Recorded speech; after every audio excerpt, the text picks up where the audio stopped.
Ok. Bon là. Quand tu lèves, tu accélères un peu, tu coupes. Allez-y, allez-y. Voilà, coupe. Allez-y.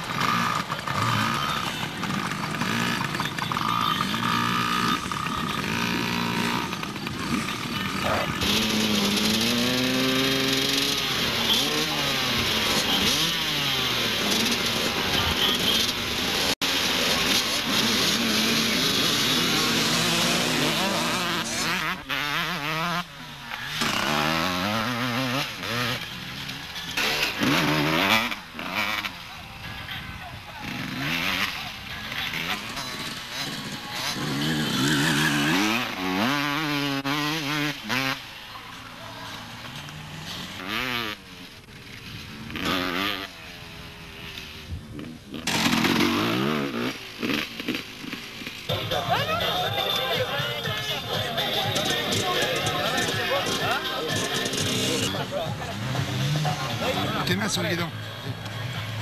Alors, on va celle-là, ouais. Ok. Tu vas pas ta moto.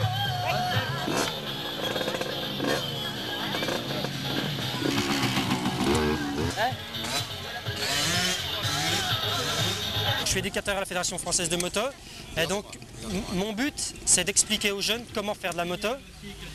Donc il faut leur apprendre à faire de la moto en toute sécurité, et leur donner goût par la suite à ce qu'ils poursuivent dans la moto.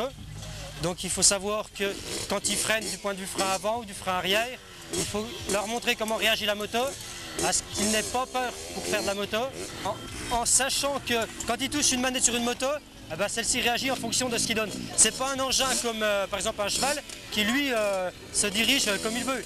Une moto, si vous appuyez sur le frein, ça freine. Si vous passez les vitesses à un certain moment, on aura plus de puissance, moins de puissance. Donc s'il faut qu'ils comprennent, ce sont les gestes élémentaires pour bien pratiquer la moto.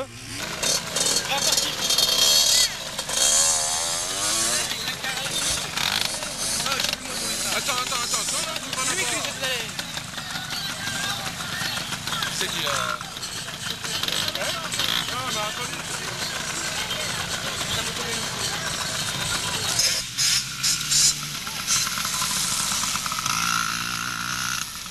Donc tu ralentis de l'arrière, tu freines un petit peu du devant. Pas complètement du devant parce que c'est mouillé. Ok?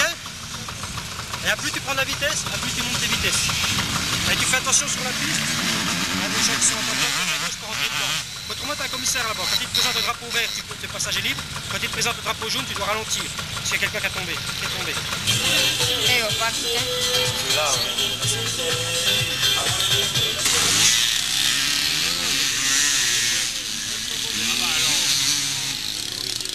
Pas grand chose, hein. Mais il s'est rétamé là.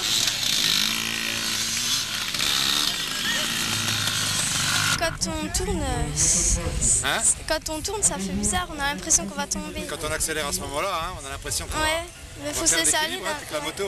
Hein. Ouais. Donc t'es prêt à en refaire encore là? Oui. Ouais, ça va te plaire ça? Oui. Je parie que t'en refais. Peut-être.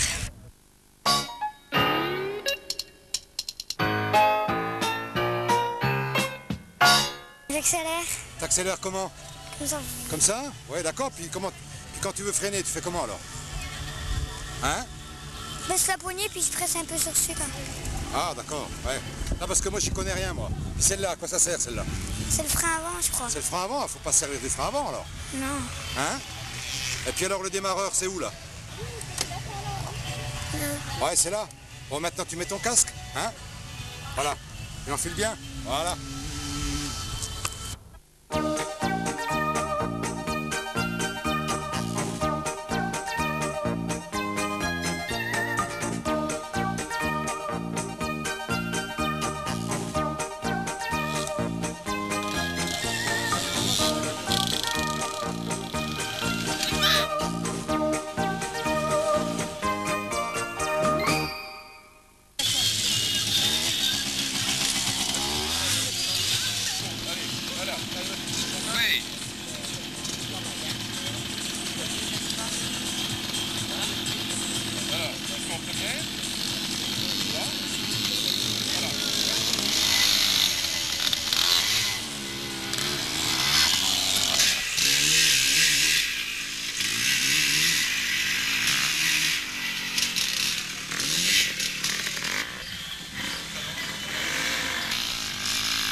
quel est le sens de votre participation ici, aujourd'hui, pour cette journée de la moto? D'accord, donc au départ, nous avons été contactés par Stand 25 à Montbéliard, donc le concessionnaire chez qui nous achetons toutes les motos pour la moto-école. Et aujourd'hui, nous avons voulu participer à cette manifestation pour montrer l'enseignement de la moto avec des personnes professionnelles, puisque nous avons quand même 2 personnes qui font des courses moto en championnat, d'accord. Et nous avons également fait un stand de Labocode. De simulation? Simulateur, il n'est pas là malheureusement, non, voilà. il n'est pas là, on n'a pas pu l'emmener, mais nous faisons des postes de Labocode. Ce sont des postes individuels où les élèves peuvent travailler individuellement et sans moniteur de code. Alors ça veut dire que les jeunes garçons qui souhaitent faire un essai peuvent tout à fait. Aujourd'hui être pilotés. Voilà, ils peuvent soit faire des baptêmes moto ou éventuellement piloter la moto. Piloter la moto voilà. sous la tutelle d'un moniteur. Tout à fait, ouais.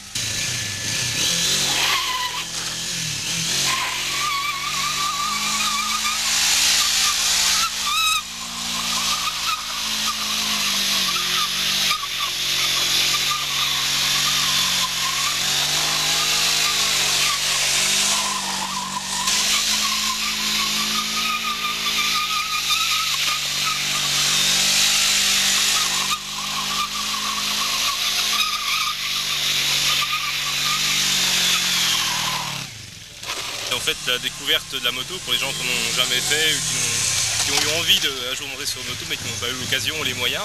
Donc c'était en fait pour eux un accès à la moto sous différentes formes, soit en tant que passager ou carrément en guidon pour ceux qui en avaient les capacités. Et aussi beaucoup de prévention? Aussi, bien sûr, on s'est assis sur l'équipement. D'ailleurs, on avait un équipement volontairement pour montrer qu'on n'emmenait pas les gens en t-shirt, sans casque, sans gants. Et d'ailleurs, dans le terrain, on a amené des bottes aussi pour éviter que les gens roulent avec des chaussures de ville, etc. Donc, sensibilisation à l'équipement. Alors, sensibilisation à l'équipement, à la prudence. Bien sûr, tout en montrant quand même les capacités d'accélération d'une moto, mais bon, comportement, disons, adapté selon les situations, notamment au niveau des carrefours, les contrôles. On insistait beaucoup sur les contrôles au carrefour, même prioritaires, on contrôle sur les côtés, etc. Pour parer à toute éventualité. Alors, combien de temps pour un permis moto aujourd'hui? Tout dépend des capacités du pilote, mais disons que le permis moto est quand même assez élaboré, puisqu'il y a donc une épreuve sur piste qui est donc une épreuve préalable à l'épreuve sur route, qui doit être réussie avant de pouvoir accéder à l'épreuve routière. Et l'épreuve sur piste est relativement technique, il y a du travail d'équilibre, beaucoup d'équilibre à basse vitesse, on évolue au ralenti. Donc, c'est pour le motard une accoutumance à l'évolution en ville, par exemple dans les embouteillages, avoir de l'équilibre, évoluer au ralenti.